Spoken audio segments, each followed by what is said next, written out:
Raadiyoon Sagalee Ameerikaa wixataa qabee hanga jimaataatti galgala keessaa sa'a 2:00 jalqabee hanga sa'a 3tti meetir baandii 22-25-31 irratti Waashingtan DC irraa kan dabarsu sagantaa afaan Oromoo amma jalqaba.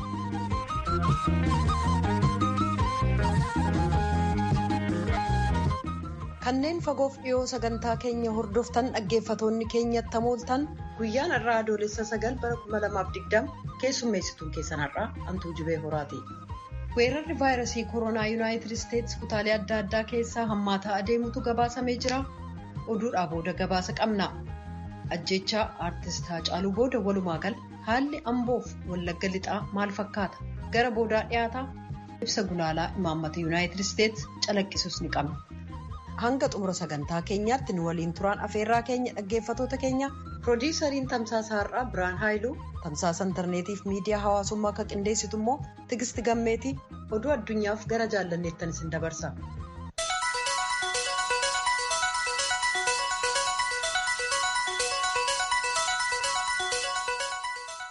Attam ooltan kabajamtoota dhaggeeffatoota keenya oduun kamisaarraaf qabnu kunoo. Addi bilisummaa uummata Tigraay yookaan TPLF lammiiwwan Itoophiyaaf hawaasni addunyaa mootummaa Itoophiyaa aangoorraa kaasuuf gargaarsa akka godhaniif waamicha dhiyeessee jira. TPLF ibsa baase kanaan mootummaan Dr. Abiy Ahmed abbaan reetii akkasumas tokkummaa Itoophiyaaf sodaadhaa jedhee jira. Hidha laga Abbayyaa kan ilaalenis fedhii Itoophiyaa eegsisuu hin dandeenye jechuun kan himate ibsi TPLF kun aangawoonni mootummaa bulchiisa naannoo Oromiyaa fi aangawoonni mootummaa kanneen biroo mootummaan bulchiisa naannoo Tigraay jeequmsa Itoophiyaa keessaa kadheenya kanaa duuba jira jechuun himatu jedheera. Kunis ajjeefamuu weellisaa Oromoo beekamaa Haacaaluu Hundeessaa ni dabalataa jedhee jira. Ajjeechaa Jeneraal Tsaare Mokonniiniin kan himatame ajajaa 10 Masaafinti Gaabuu irratti jecha ragabaatotaa walitti qabatee dhageessisuuf hojii xumuruusaa abbaan alangaa beeksisee jira. Kanaafis manni murtii kennuudhaaf beellama qabachuusaa Mallaskaachoo ammaa gabaaseera. Oromiyaa keessatti jeequmsa uumameen kan ka'e Itoophiyaa gama bahaa keessatti waan gabaadhaa bitatanii fi tajaajilli adda addaa irratti dhiibbaa qabaachuunsaa beekamee jira. Addis Shakkol akka gabaasetti kanneen biyyattii gama bahaa keessatti hiriiran daandilee waan cufaniif akkasumas daldaltoonni kuduraaf muduraa dhiyeessan haleellaan gaggeessamuu malaa sodaa jedhuun dhiyeessuu waan hin dandeenyeef hanqinnii fi qaala'insi gatii jiraachuunsaa ibsameera. Kan dhaggeeffataa jirtan raadiyoo sagalee Ameerikaa sagantaa afaan Oromooti. Pireezidaantii Yuunaayitid Isteetsi Doonaald Tiraamp seenaa dilaala baasuu isaanii galmee agarsiisu akkasumas galmee maallaqa qaban akka ilaalamuuf abbaan alangaa niiwuorkiif koreen koongiresaa kan gaafate sana dabalatee dhimmootii ijoo 3 irratti manni murtii muummichi ka biyyattii har'a yaadasaa kadhumaa kennuuf jira. Pireezidaant Tiraamp bara 2016 pireezidaantummaaf ennaa dorgoman galmee dilaala baasuu isaanii agarsiisu uummataaf dhiyeessuu didan. Galmee waa'ee qabeenya maallaqaa qabu agarsiisuus akka hin dhiyaanne dhorkan jedhameera. Dhimmootii lamaan kana ilaalchisee koreeleen bakka bu'oota uummataa kan mana maree Yuunaayitid Isteetsi baankileen ragaa akka dhiyeessaniif gaafataa turan. Abukaatoon Tiraamp baatii caamsaa darbe akka jedhanitti xalayaan gara baankileetti erguun seeraan bu'aa argamsiisuu hin qabu akkasumas seera tumtoonni pireezidaant Tiraamp qorachuu hin danda'an jedhanii turan. Weerara vaayirasii koronaan namoonni qabaman addunyaa irratti lakkoofsi isaanii dabaluun miliyoona 12 caalu yuunivarsiitiin Jaan Hapkins hubachiisee jira. Yuunaayitid Isteetsi namoota dhukkuba COVID-19 qabaman kana 3 keessaa harka tokko jechuun miliyoona 3,54,695 qabaachuun addunyaa irratti iddoo duraa qabattee jirti. Roobii kaleessaa qofa namoota 60,000 caalantu Yuunaayitid Isteetsi keessatti haaraa vaayirasii koronaan qabame. Lakkoofsi kunis erga weerarri dhukkubichaa Yuunaayitid Isteetsi keessatti jalqaba argame as guddicha jedhameera. Yoo xiqqaate kutaalee Yuunaayitid Isteetsi 5 jechuun Kaalifoorniyaa, Teeksaas, Teenasii, Weest Virjiiniyaa fi Yuutaan roobii kaleessaa namoota vaayirasii koronaan qabaman lakkoofsaan guddaa galmeessan. Kutaaleen hedduu ka biraan immoo guyyaa 7 keessatti namoota haaraa qabaman lakkoofsi isaanii guddaa ta'e galmeessanii jiru. Yuunaayitid Isteetsi keessatti lakkoofsi namoota dhukkuba COVID-19 qabamanii hedduu dabalaa ka jiru ta'uu kanneen dhukkubsatanii du'an garuu hagas hin dabalin akka jiran ibsameera. Kun oduu gammachiisaa ta'us hayyoonni garuu kun of eeggannoon ilaalamuu qaba jechuun akeekkachiisu. Walakkeessa baatii waxabajjii kaasee lakkoofsi namoota haaraa vaayirasii koronaan qabamanii Ameerikaa keessatti hedduu dabalaa jira. Guyyoota darban 7 keessatti giddugaleessaan guyyaatti kan qabaman 50,000 ga'uu jedhameera. Lakkoofsi namoota du'anii kan torban tokko yeroo laalamu guyyaa guyyaatti 500 kan ga'u akka du'an ibsameera. Bulchaan yookaan kantiibaan magaalaa galma mootummaa Kooriyaa Kibbaa kan Sool eessa buuteen isaanii dhabamee jira. Saroonni poolisii fi xayyaaronni nammaleeyyiin magaalattii keessaa barbaacha isaanii kan itti fufan yoo ta'u, kunis kamisa har'aa intalli kantiibaa kana eessa buuteen isaanii dhabamu ega gabaastee booda ta'u aangoonni dubbataniiru. Poolisiin akka jedhutti bulchaan magaalattii Paark Woonsun barreeffama lafa kaa'an intalli isaanii argitee jirti. Sabaa himaan Kooriyaa Kibbaa akka gabaasanitti Paark har'a lafa hojiitti hin argamne, kana malees bilbilli harka isaanii cufaadha. Odeeffannoon bilbila isaanii irraa mul'ate yeroo dhumaaf kan mul'atan Suul kaaba bahaa keessaa akka ture waan agarsiisuuf jecha poolisoonni iddoo sanarratti fuulleeffatanii jiru. Meeksikoo keessatti bulchaa kutaa tokko kan turan Seesaar Duwaart waggaa 2 yakka malaammaltummaaf kan barbaadamaa turan Yuunaayitid Isteets keessatti mana keessaa akka hin baane ittifamanii jiru.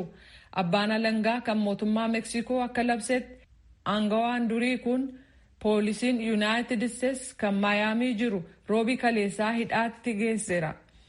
Dabarsanii Meeksikootti kennuufis qophiin xumurameera jedhameera. Duwaart bulchaa kutaa daangaa gama kaabaa ta'uun bara 2010 hanga bara 2016 hojjechaa kan turan yoo ta'u, maallaqa uummataa kan ta'e doolaara yoo xiqqaate miliyoona 52 ta'u seeraan alatti gargaaraman himannaa jedhutu irratti dhiyaatee ture jedhameera. Oduun keenya kanuma.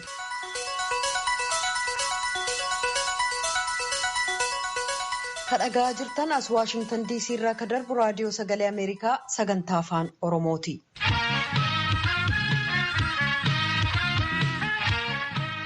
Yuunaayitid Isteets keessaa uummati miliyoona 3 ol vaayirasii koronaan yoo qabaman kanneen 130,030 ol ta'an immoo du'aniiru.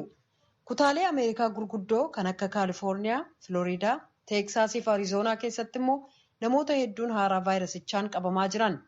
Akka gabaasa Mariyaamaa Diyaalootti vaayirasichi kutaa Kaalifoorniyaa keessatti heddummaataa adeemuun Dimookiraatichi bulchaa kutaa kanaa Geevin Niwusam kutaan sun hangi tokko deebisee akka cufamu akka ajajan dirqisiise.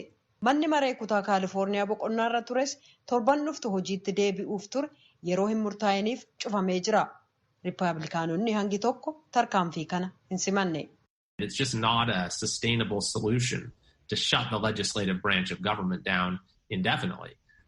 There are people across the state. Qaama mootummaa seera tumuu yeroo hin murtaa'iniif cufuun furmaata fudhatama qabu miti. Uummati guutummaa kutaa kana keessaa hojii nuti hojjennu irratti hirkata.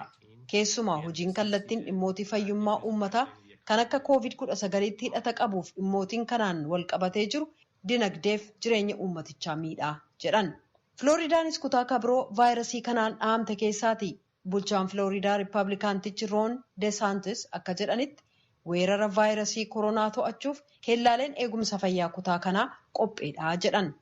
In South Florida, you now have the Miami Care Center. You have a facility in Broward that's COVID. Florida kibbaa keessaa waaltaan eegumsa fayyaa Maayaamii jira. Waaltaan COVID-19 qofaaf hundaa'e immoo Broward keessa jira. Konyaa Palm Beach keessas COVID-19f kan hundaa'e waaltaan qophaa'eera. Siree hedduun namoota vaayirasii koronaan qaban simachuuf oolullee ni jira jedhan. Kibxata darbe jilli Dimookiraatotaa kan Filooriidaa akkaataa bulchaan kutaa sanaa weerara vaayirasii koronaaf deebiitti kennan qeequudhaan guutummaa kutaa sanaa keessatti maaskiin akka keeyyatamu ajajuu dhabuuf bakki bashannanaa naannoo galaanaa akka hin cufamne ajajuu dhabuun lammiiwwan Filooriidaa ajjeesuuf dhibee kana facaasuudha jedhan.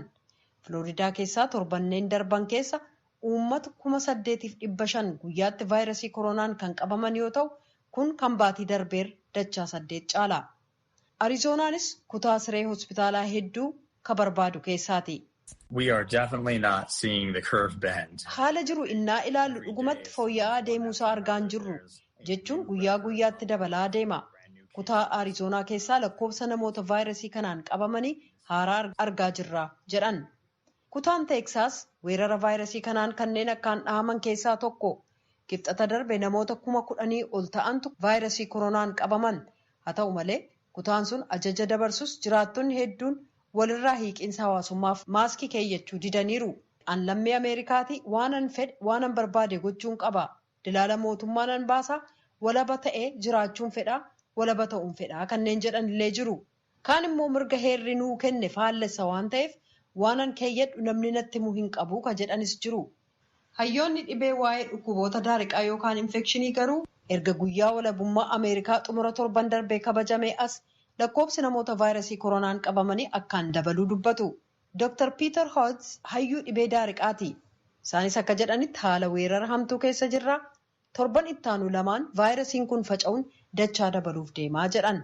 Gurmuun White House kan COVID-19tti duuluuf hundaa'e garuu haala kana akka addaatti ilaala.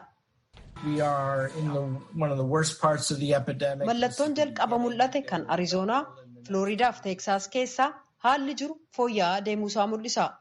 Bulchitoonni kutaalee maraa vaayirasicha akka ol hin kaane gochuuf tarkaanfii cimaa fudhataniiru jedhan. Yaadi ittaanaa pireezidaantii Maayik Peensi kun kan dhaga'ame waaltaan ittisaaf to'annoo dhukkubootaa Yuunaayitid Isteetsi CDC'n baatii caamsaa dhuftuu qajeelfama attamiin manni barnootaa deebisee akka banamu beeksisuuf innaa qophaa'aa jirutti.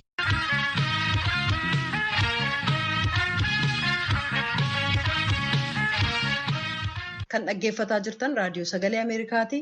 Wallee kanaan gara sagantaa ofiitti ce'e.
Miracle.